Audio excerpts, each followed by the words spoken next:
Next, kita masuk pada poin yang kedua. Siapa yang berbahagia? Nah, ini sebetulnya perikop yang sangat singkat, hanya dua ayat, tapi penuh dengan moralitasnya, begitu ya. Kuncinya adalah berbahagialah, berbahagia ialah mereka yang mendengarkan firman Allah dan yang memeliharanya. 11 ayat 27, berbahagialah ibu yang telah mengandung engkau dan susu yang telah menyusui engkau. Dan kita akan bahas dari dua perikop ini, kita akan bahas dari empat tafsiran yang diberikan oleh bapak-bapak gereja. Jerome Biblical Commentary, John Chrysostom, Santo Bede Venerabilis, dan juga nanti Cornelius Alabide. Untuk yang pertama, dari Jerome Biblical Commentary, memang Bunda Maria diberkati karena perannya yang unik sebagai Bunda Allah. Dia mengandung, dia juga membesarkan Yesus dalam inkarnasi dan kelahiran Yesus. Ya. Tapi pujian tertinggi dia terima dari putranya adalah ketika dia setia sepenuhnya memenuhi kehendak Tuhan. Maka pada saat ini ketika Yesus menjawab, yang berbahagia ialah mereka yang mendengarkan firman Allah dan yang memeliharanya. Yesus sedang mengalihkan fokus dari berkat biologis yang sebatas mengandung dan menyusui menjadi ke berkat spiritual. Bunda Maria adalah orang yang paling berbahagia bukan hanya karena dia melahirkan Yesus, tapi karena dia menjadi pendengar dan juga pelaku sabda. Dan ini diperkuat oleh John Chrysostom, bahwa kelahiran itu tidak akan menguntungkan seandainya dia tidak berbuah dalam pekerjaan dan dalam iman. Jadi pernyataan ini cukup menekankan bahwa hubungan darah dengan Yesus atau bahkan kedudukan yang sangat istimewa seperti menjadi bundanya tidaklah cukup untuk keselamatan atau kebahagiaan abadi tanpa respon iman yang aktif.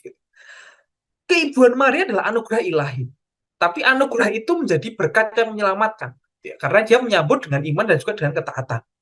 Maka sebetulnya di sini lebih ditekankan pada peran Bunda Maria sebagai pelaku dari sabda, bukan hanya mendengar. Next,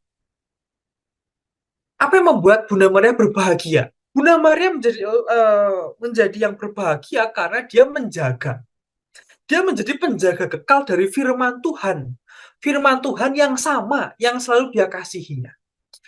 Dan ungkapan ini tentu mengejutkan bagi orang Yahudi gitu ya. Sebab dia tidak berusaha untuk mendengar ataupun memelihara firman Tuhan.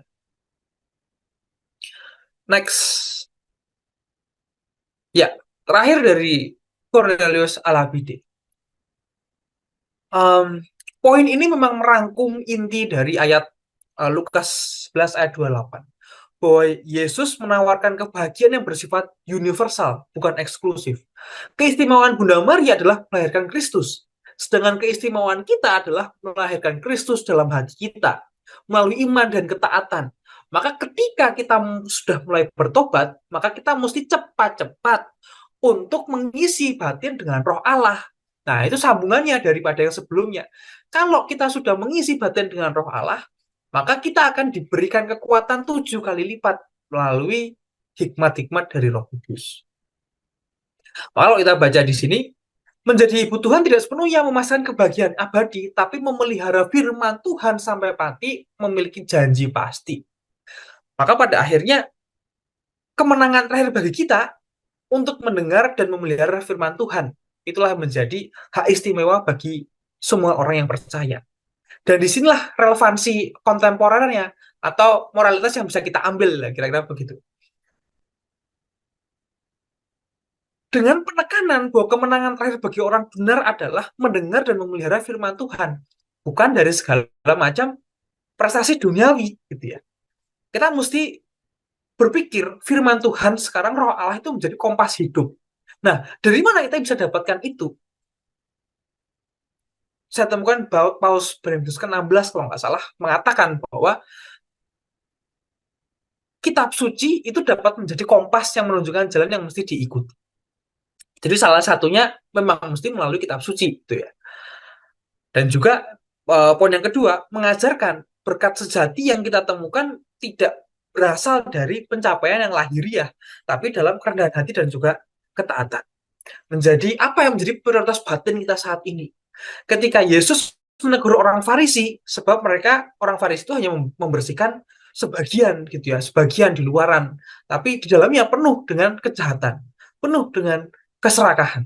Nah, mungkin ini menjadi pelajaran bagi kita, bagi kaum muda.